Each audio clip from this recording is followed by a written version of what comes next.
What's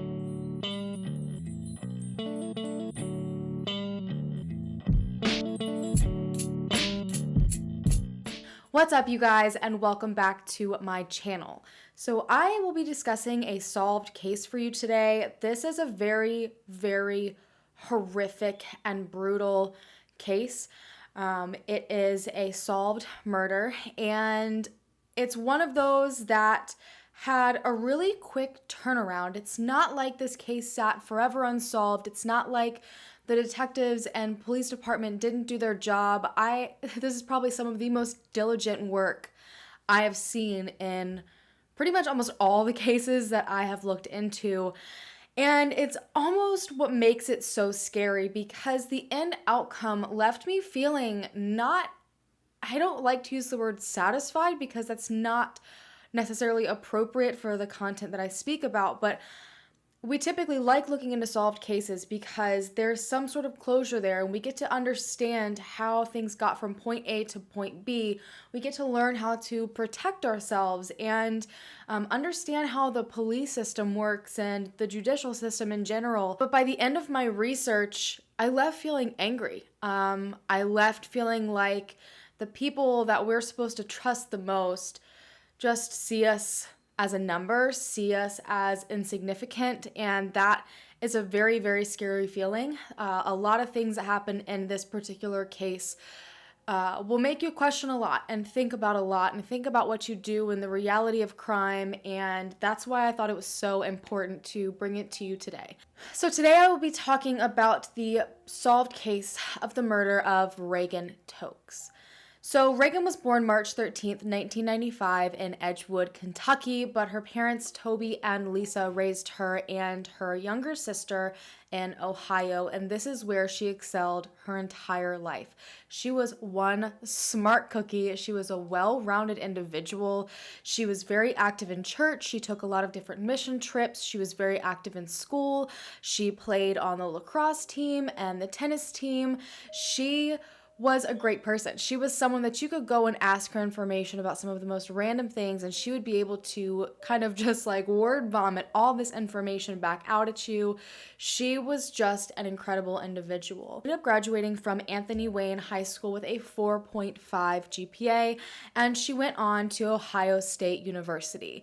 Now, originally she wanted to do pre-med, but then she kind of really started thinking about things and decided that she would rather go into psychology. So she had her entire college career planned out, and this kind of tells you what kind of person she was. She knew where she was going to school. She knew that after she graduated, specifically in May 2017, that she wanted to move to Cleveland, Ohio to work at the Cleveland Clinic. She planned to work at the Cleveland Clinic long enough to get a good understanding of working in the field of psychology so that she could then go on and successfully open her own practice. So she was the kind of person, if you can't tell, that had a lot of drive. She had ambitions, and she didn't say, oh, well, I would like to work at the Cleveland Clinic after I graduate. She said, no, I'm working at the Cleveland Clinic, and then I'm opening my own practice. She had a lot of dreams, a lot of life ahead of her, so many things she wanted to do. She had so many people that she wanted to help. But unfortunately, at the young age of only 21 years old, on February 8th, just months before she was scheduled to graduate, her life was brutally and absolutely senselessly taken from her. On the night of February the 8th, 2017, Reagan went off to work a shift at Bodega, which was in downtown Columbus, Ohio. Bodega was a fun bar and restaurant, so she went and completed her shift at the restaurant, and she left at around 9:45 p.m. Now, this was the very last time anybody saw Reagan. That night, after she got off of work at 9:45 p.m., her parents tried to contact her a few times, but Reagan wasn't responding to anyone. At first, people weren't too concerned. Maybe she went home and went straight to bed. But it definitely was odd for Reagan to not be responding. She had a very, very close relationship with her family. She liked to maintain contact with them. When she went off to college, her mom, dad, and younger sister moved to Florida, so they completely relocated. And this was her only way of contacting them. It wasn't easy to just hop in the car anymore and go and drive and see them. So she made it a point to keep in contact with her family by phone. And the next morning, Reagan still had not contacted her family back, and they're really starting to worry. But the straw that broke the camel's back is when they found out that Reagan never showed up for any of her classes that day. If you remember what I stated at the beginning of this video, she took college very, very seriously. She planned out her entire college career. There is no way for any reason that Reagan would miss class just months before graduating. So between the lack of communication after she left work on the night of the 8th and the fact that she did not show up to school the day of the 9th, Reagan was reported missing. Friends and family started to desperately flood all of social media with posts about Reagan, because imagine how hopeless of a feeling it would be to live in a completely different state than where your daughter is, and she goes missing. You can't get in contact with her. It's not as easy as driving down the road to check on her. You know, you have nothing you can do. The most you can do in that moment is to just get the word out. So that's essentially what everyone was trying to do. Friends of hers that she went to school with also were trying to spread the word that Reagan was missing. They were hoping that someone saw something and called something in, and authorities were starting their own search for Reagan as well. Authorities decided the best first step that they could take would be to try to track Reagan's movements. So what exactly happened after she left work? So they decided to go to Bodega, and they learned there were security cameras all around the restaurant and some that faced the outside of the restaurant. All of her coworkers were able to confirm she left at 9:45 the night before. Her mood was absolutely fine. There should have been no reason that she would have disappeared immediately after leaving. So authorities are going through the security footage, hoping that they can get some sort of answers out of it. Whether Reagan made it to her car. Did someone stop her on the way to the car? Did someone else get in the car with her? Did an altercation happen? You know, if she did get in the car successfully alone, which way did she go? Was she on the phone? Was something going on? But unfortunately, while they were able to see Reagan walk away from the restaurant and towards the direction of where her car was parked, footage cut short. It just didn't reach far enough to see if she actually made it. And there was no information in the little bits of footage that they did have. They quickly got authorization to look into her phone records because they wanted to see, maybe was she calling someone right before this? Was there some sort of strange text messages going on? And they didn't find anything abnormal at all. But the one thing they did find is that the last time her phone successfully received a message was at 10:30 p.m. that night. From then on, she wasn't receiving anything, meaning her phone was turned off or it had died. But even when she received that text message at 10:30, she still didn't respond, despite the fact that her phone did receive the text message. So then it makes you wonder, what was Reagan doing at 10:30 when her phone was on that made it so she could not contact anyone back? Authorities, family, and friends desperately searched for any sign of Reagan. This is one of those situations where things moved fast. I mean, authorities were immediately on it, family was immediately on it, friends, everyone was cooperative, work was worried about her, they were going to report her as missing. There was just so much happening in such a short period of time, but unfortunately, there was a heartbreaking discovery on the 9th at about 1 p.m. So probably just hours after she was reported missing. We are continuing to follow developing news after a young woman's body was found outside Scioto Grove Metro Park. NBC4's Dan Perlman joins us live this morning from the coroner's office with the latest in this case. Dan? Ellie, the next phase of this investigation expected to happen here. A autopsy is scheduled for a little bit later on today. It has been about 24 hours since a park goer discovered that woman's body. Police say she was found in the Scioto Grove Metro Park. They tell us she was shot and killed.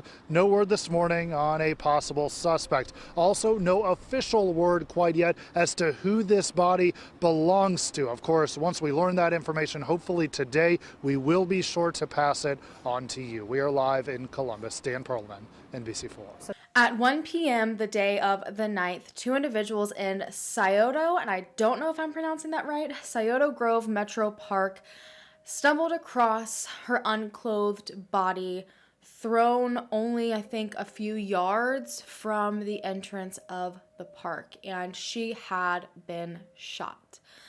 They called authorities who responded to the scene, and the authorities were able to pretty quickly identify her body because of a tattoo, but obviously they needed to go a few extra steps. They needed to have the body identified by family member, or DNA needed to be done, and her uncle happened to live in the area, so he was the one to come and do the final identification of the body, and it was, in fact, Reagan. Reagan had been shot twice in the head, but there were absolutely no other clues. Authorities at this point couldn't even figure out if this was an act carried out by someone that was close to her or if it was a random act. They couldn't even tell if where her body was located was where the actual crime played out. There was no shell casings recovered. There was nothing really around the body. I don't believe there were any clothes recovered. It appeared more like she had been dumped there. Her had still not been located, so authorities kept a bolo out for the 1999 silver Acura, and it had a very specific Miami Dolphins sticker on the back.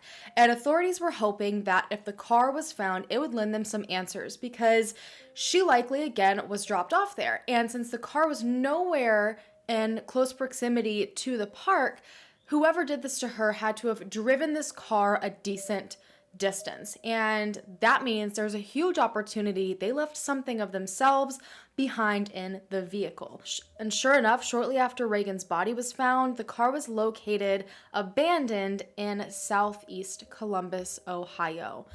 Now, only a few things within the car seemed out of the ordinary. I don't think they even necessarily found blood within the vehicle. I could be wrong. I just didn't see that indicated anywhere in my search. But the things that were strange were that her purse and personal items that she had left work with were no longer in the car, and they weren't discovered with her body. So obviously those had been stolen.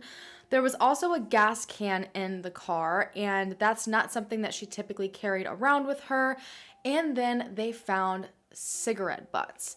Now, the person that found the vehicle called in to the main detective on the case and was like, "Look, there's cigarette butts in this car. Did she smoke?" And he said, "Absolutely not. She never would smoke. She was an athlete. She wanted to take care of her body. She didn't do that." And so they decided this could be it. This could be our key to everything. So they took the cigarette butts for DNA testing, hoping it led to their killer. And sure enough, it led them to 29-year-old registered sex offender Brian Lee Goolsbee. Now, Brian had just been released from a 6-year prison sentence for robbery and attempted sexual assault just 2 months before Reagan was murdered. This is only a small fraction of what his criminal record looked like, and I will get deeper into some of the things that happened within those 2 months, and this is where I start to get very, very angry. Authorities were able to find that Goolsbee was currently staying in a halfway house. He was a part of an exit program after being released, so they sent the whole SWAT team to go pick him up. The exact word they used was the SWAT team descended on the house. They immediately arrested and charged Goolsbee with aggravated murder, aggravated kidnapping, and aggravated robbery on February 11th. This is just days after she disappeared. So this is what I mean by no one waited for anything. People worked hard, people worked diligently. They got this man up off the streets within days of murdering someone. Goolsbee was brought into the police station and he was questioned intensely, and initially he did admit to authorities that he walked up to Reagan as she was walking to her car. So when she was leaving work, walking to her car, he says he walked up to her and said something, but that's it. He said he never did anything to her, he never got in the car with her, nothing at all happened. However, authorities had much more information than he was aware of. While they were deep in their search for Reagan, obviously one of the first things that they also checked was her bank cards to see if there was any sort of activity, and they realized that on that night, her card had been used to withdraw $60 from a Chase Bank ATM. So these ATMs typically have security systems on them. They have cameras just in case there's a robbery, something goes wrong. And sure enough, they were able to confirm that Reagan was the one that pulled the $60 out of the ATM, and Goolsbee was behind her with a gun, forcing her to do it. When they brought this information forward to Goolsbee, he changed his story. He said, you know what, actually, I'm going to admit that I did. I kidnapped Reagan for money, took her to the ATM, forced her to take money out, but that is it. He said he never sexually assaulted her, which was something they had just found out in the autopsy. He also said that he definitely didn't shoot her. But one thing he did randomly admit to, without I think anyone saying anything, was that he dropped her off at the park. But authorities kept on pushing because the amount of information they had, the amount of evidence they had at this point didn't necessarily prove he killed her. It just proved that he was at least in the car with her. They had no murder weapon, keep that in mind. There weren't even shell casings around her body, but they did have a few other things, and I'll get into that in a moment. So they kept pushing. They wanted him to get deeper into what exactly he did, and the more they pushed, the more he seemed to give information up. So after a few hours, he started to admit information, but this is where everything kind of really went off the rails. So he started to admit that he did, in fact, sexually assault Reagan. But he also introduced someone that he referred to as TJ, and he added a few more stops into his timeline. So Goolsbee was now telling authorities that TJ forced him to kidnap someone for money. And that person, he said, just so happened to be Reagan.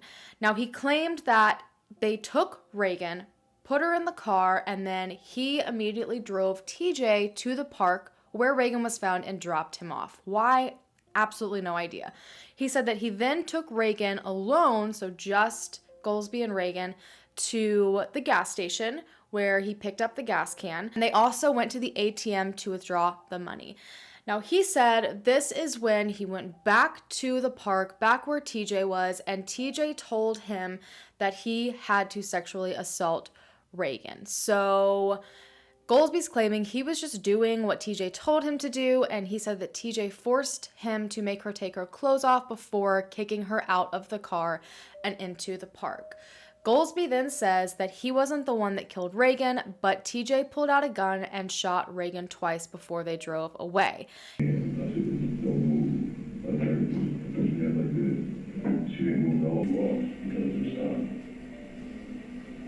gets behind me. At first I heard click, nothing happened, so I'm taking the gun that he gave me was fake. And it goes, pow. She falls. She lays on the ground. I'm looking on the car, and he's been down, shoots her again. Pow. He said he then took TJ to a nearby apartment complex called the Continent, dropped him off, and that was that. But at this point, Goolsbee could pretty much say whatever he wanted. He made up this person named TJ, seemed to know absolutely nothing about this person other than the name, and that's pretty much it, and what TJ forced him to do. But authorities had so much evidence gathered at this point that there was no way of really getting out of it. They got test results back from the sexual assault kit, and the DNA matched Goolsbee. So Goolsbee was tied to the sexual assault now for sure by his own confession and by DNA evidence. He was tied to the car by DNA evidence. And the last thing they needed was to tie him to the actual murder. And they had taken a sweater from him when they first brought him into custody. And when they tested it, they found gunshot residue. So now he's pretty much tied to everything. Now, one of the great things about this as well is that in situations like this, it's very easy for appeals to be made. A lot of people can easily claim that there was contamination done. I kind of spoke about this in the Stephanie Crow case and how you can solve a case and it seems like it's so obvious, but then tiny slip-ups can mess things up. And since it all happened so fast, it would have been very possible for him to turn around and say, they just wanted me back in prison. You know, I just got out. I was easy to pin to it. But the DNA that they used, they didn't even have to collect from Goolsbee at that time. They had DNA registered for him in the database from 2010. So there is, for the most part, absolutely zero chance of contamination when it comes to comparison of DNA because his was already in the system. And that's not even all the evidence they had. They also had something that was attached to Goolsbee that was constantly collecting data of his whereabouts, an ankle monitor. Now, they began to use this information to prove that Goolsbee was there, prove the different spots that he stopped at, and hopefully to convince him to go into more detail because it seemed like the more facts they threw at him, again, the more information he gave. So the GPS showed that Goolsbee was tracked heading downtown at around 7:30 p.m. the night of the 8th, so roughly 2 hours before Reagan left work.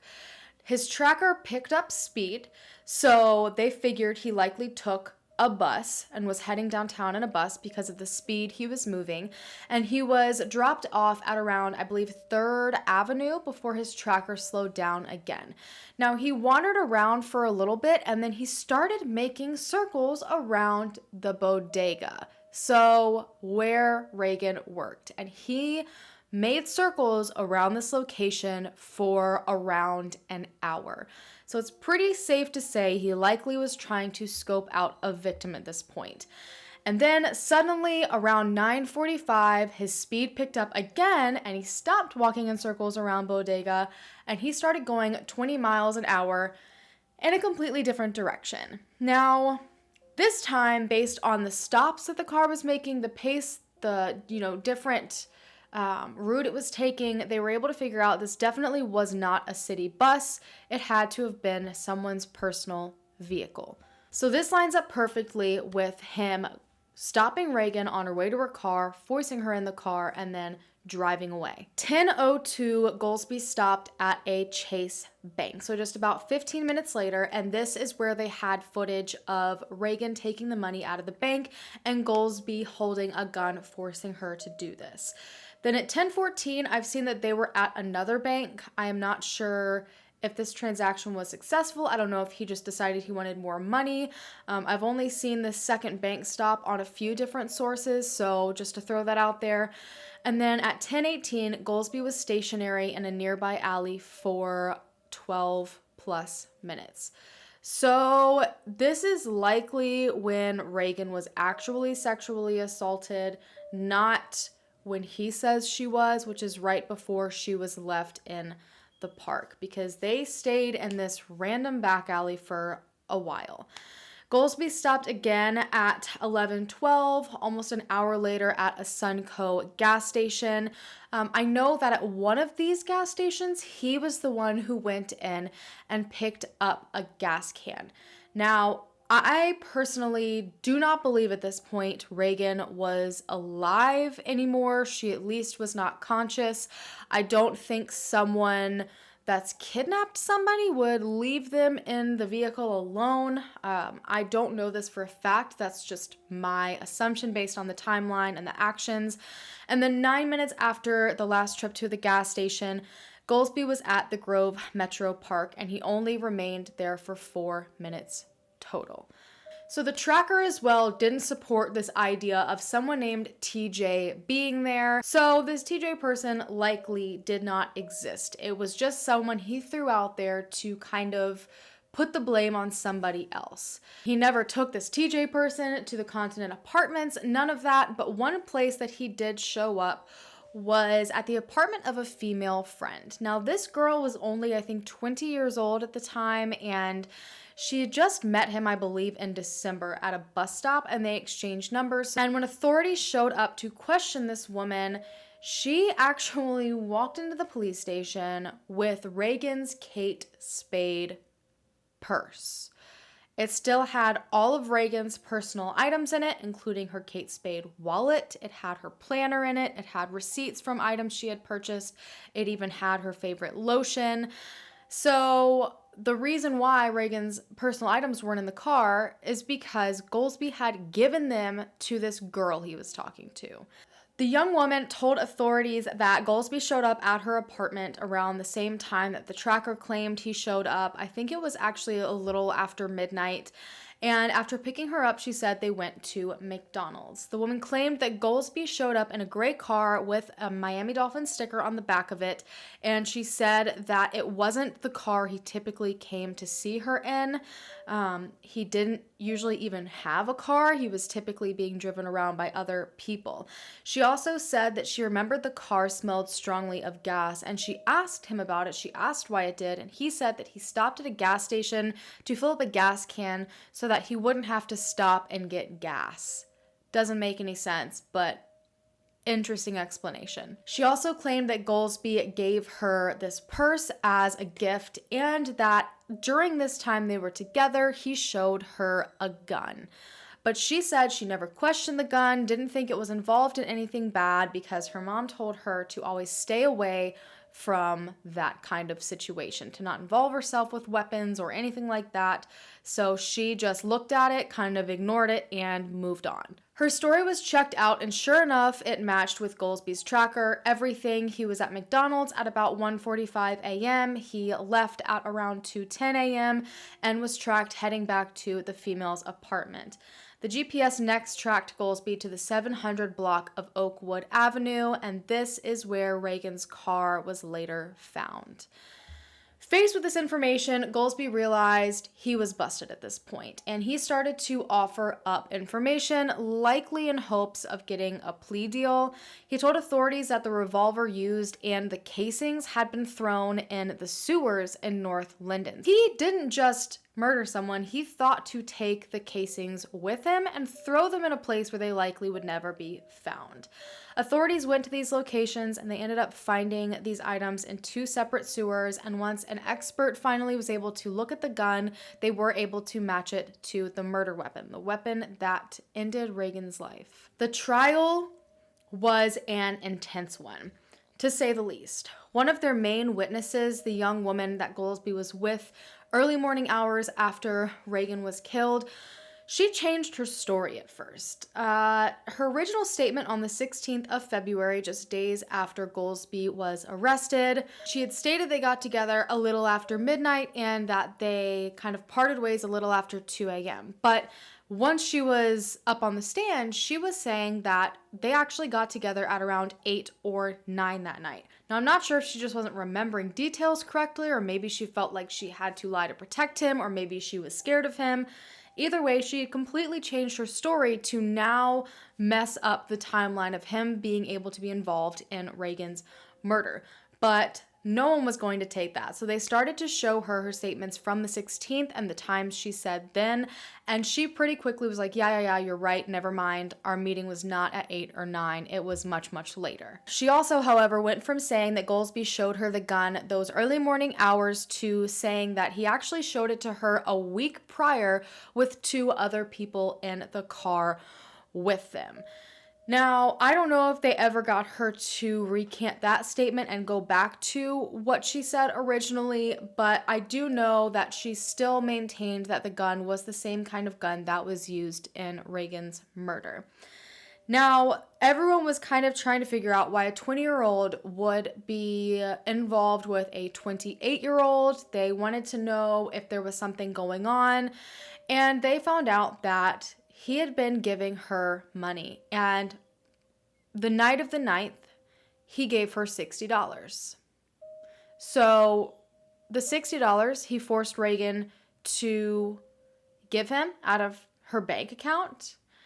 The $60 he basically killed her for, he turned around and gave to this 20-year-old girl he had known for 2 months. Another witness brought to the stand worked with Goolsbee. He confirmed that on the day of the 9th, he showed up and was showing off this new car. It was this silver car with a Miami Dolphins sticker on the back of it, and he said that he had bought it for $600 and he was bragging about it. Now, this coworker was shown a picture of Reagan's car. At this point, he hadn't seen a picture of Reagan's car on the news. Attorneys, no one had really shown anything to him, and he was able to confirm it was the same car. They also brought in the mother of Goolsbee's 6-year-old child, and she had seen the car as well in Goolsbee's possession. She also remembers smelling the scent of gasoline in the car. She also went in to talk to him when he was in jail after being arrested for this, and she confronted him and said, "Did you do this? Did you sexually assault this young girl? Did you murder her?" And he told her yes, and she never said anything about this to authorities. She said she was so upset she got up and ran out, and after a couple of months kind of wrapping her head around it, she came back and she asked him why, and he said he did it for money. So he did it for the same $60 that he gave to someone else. Another woman that was really close to Goolsbee, he even referred to her as Little Sis. She also testified against him, saying that she went to visit him in jail and asked him to tell her the truth as well, and he admitted that he sexually assaulted and killed Reagan. So we have people that are incredibly close to Goolsbee saying he admitted it to them as well. And Goolsbee at this point was kind of just admitting to everything. He also admitted in front of the jurors that he didn't actually get the gas to have in case he ran out. He was hoping to set the car on fire to destroy evidence, but I don't think he could find a good place to do it or something along those lines, because instead he just dumped it. On March 13th, 2018, on what would have been Reagan's 23rd birthday, I'm trying to not bawl my eyes out, Goolsbee was found guilty on 9 different counts of all kinds of things. It was multiple counts of aggravated murder, rape, tampering with evidence, kidnapping, aggravated robbery. The list goes on and on and on. But the fact that he was sentenced on what would have been her 23rd birthday is absolutely insane to me. The jury ended up deadlocking when it came to sentencing. So they were 8-4 when it came to the death sentence. I'm sorry, I'm trying to gather myself back together. 8 of the jurors wanted the death penalty, but 4 insisted that he just get life in prison. And because they couldn't come to one solid agreement, they decided to go with 3 life sentences instead without the chance of parole. Now, yeah, he's thrown away. At this point, he's in prison. He's never getting out. He can never hurt anyone again. I mean, unless it's within the confines of the prison wall. But this isn't it. This is not the end for Reagan's family. And this is where it gets so frustrating and heartbreaking and defeating. You're going to leave feeling upset and angry after this. Reagan's family said, yeah, they can have some sort of half closure knowing that he's away and can't do anything, but they will never get Reagan back at all. And they wanted to make sure no one else lost their child to someone like this. They found so many points out within the trial where he could have been stopped. All of this could have been prevented. Authorities could have done something, and none of this would have happened. Goolsbee was not being monitored. They could have strapped 15 monitors on him. It wouldn't have made a difference. Not a single person, from what I have seen, was actually looking at his tracker in real time at all. What is the purpose of keeping trackers on high risk offenders months after they get out of prison if you're not going to follow through with what those trackers are there for? If you are not going to take the responsibility you've put on yourself by creating these programs, if you're not going to take those seriously to actually use them what they're there for. Once they began to look through his data on the tracker, He was potentially linked to a string of crimes within the weeks before Reagan's murder. These are just examples. I don't think he's ever been charged with any of these. I could be wrong, but he was at the scene of these crimes, confirmed through a GPS monitoring system, at the scene of these crimes, at the right time, at the right place. January 24th, 2017, he was at the scene of a crime where a woman was robbed at knife point for $3. January 27th, a woman was robbed for gift cards. He was at the scene of the crime. February 1st, a man was robbed of $20. February 2nd, a man was forced at gunpoint to drive to an ATM and withdraw $500. Sound familiar? But this man ended up getting away free. It could have been his life too. February 6th, a woman was pistol whipped and robbed of $38. February 7th, a woman was robbed of her purse, and the following day, on February the 8th, Reagan was kidnapped, robbed, sexually assaulted, and shot and left naked in the middle of a park. They had instance after instance. There wasn't just one accidental slip up where they missed something. He was just blatantly walking out into the public and assaulting people, knowing he had a monitor on. He didn't care. He knew there was a chance he could be stopped, but he probably did it once and no one questioned it, and he realized no one's monitoring this thing. This is literally just here so it looks like authorities are doing their job. So he kept on going. When he was at the halfway house, he was allowed to come and go as he pleased. He was never questioned about anything. They didn't ask where he was going. They didn't question the times that he left. He actually violated his parole curfew, you guys, multiple times. And I don't know if you're aware, that alone warrants arrest from a parole officer. And he did it multiple times. And they knew, and they didn't do anything. And I feel like there's just this thing where we all feel like we want to give everybody the benefit of the doubt. But these rules and these programs are put in place for a reason. While I'm sure there are plenty of people that innocently went past their curfew, there's likely just as many that were doing something wrong and should have been thrown back in prison because of it. The Tokes family filed a lawsuit in 2018. I'm pretty sure it was a wrongful death suit against the Ohio Department of Rehabilitation and Correction for failing to properly monitor Goolsbee through their exit program. But it was dismissed by September, with the judge claiming, and you're going to think I'm joking when I say this, and I'm not. The judge claimed they had no duty to prevent Reagan's murder.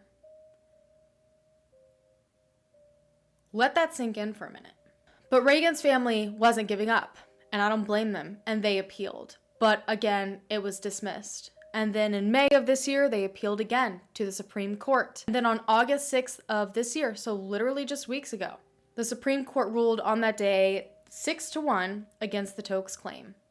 The Supreme Court threw out their wrongful death suit by again saying they had no duty to prevent Reagan's murder. Dispatch put this perfectly. I have everything linked down below.